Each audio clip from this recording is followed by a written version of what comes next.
Hi, this is Jennifer from Read It Again. Come sit with me while we read Mr. Putter and Tabby, Pour the Tea by Cynthia Rylant and Arthur Howard. Consider subscribing and don't forget to hit that notification bell so you can get notified when we read the next book. Mr. Putter and Tabby Pour the Tea by Cynthia Rylant. Illustrated by Arthur Howard. Chapter 1, Mr. Putter.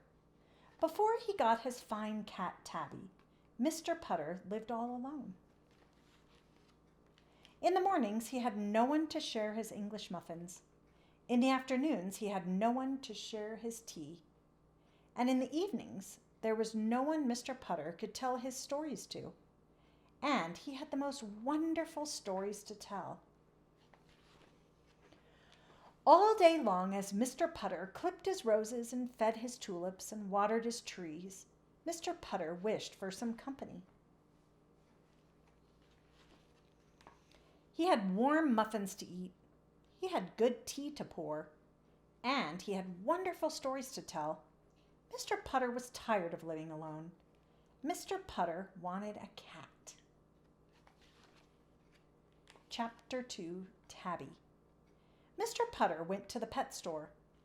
"Do you have cats?" he asked the pet store lady. "We have 14, she said. Mr. Putter was delighted, but when he looked into the cage, he was not. "These are kittens," he said. "I was hoping for a cat." "Oh, no one wants cats, sir," said the pet store lady. "They are not cute. They are not peppy."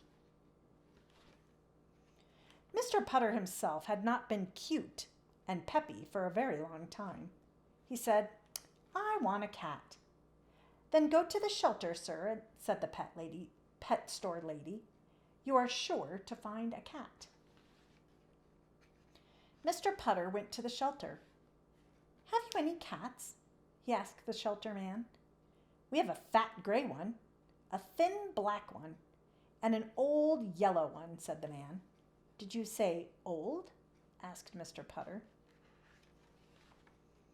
The shelter man brought Mr. Putter the old yellow cat. Its bones creaked, its fur was thinning, and it seemed a little deaf. Mr. Putter creaked, his hair was thinning, and he was a little deaf too. So he took the old yellow cat home. He named her Tabby, and that is how their life began. Chapter 3, Mr. Putter and Tabby. Tabby loved Mr. Putter's tulips.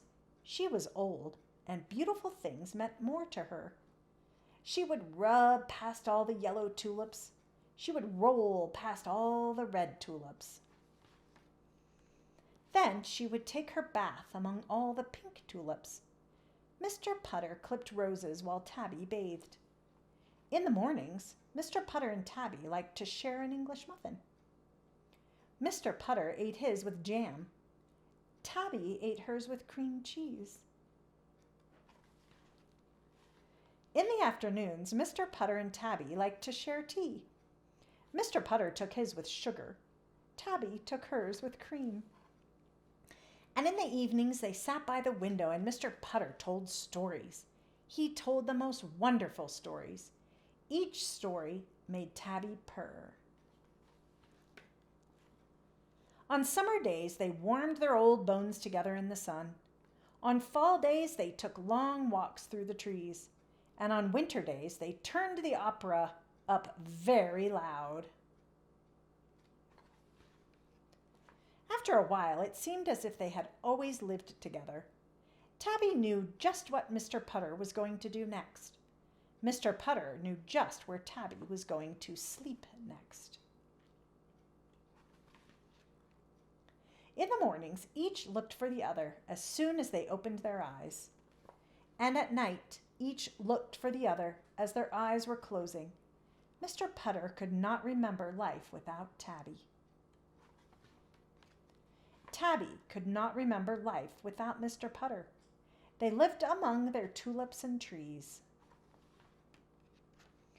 They ate their muffins, they poured their tea, they turned up the opera, and enjoyed the most perfect company of all,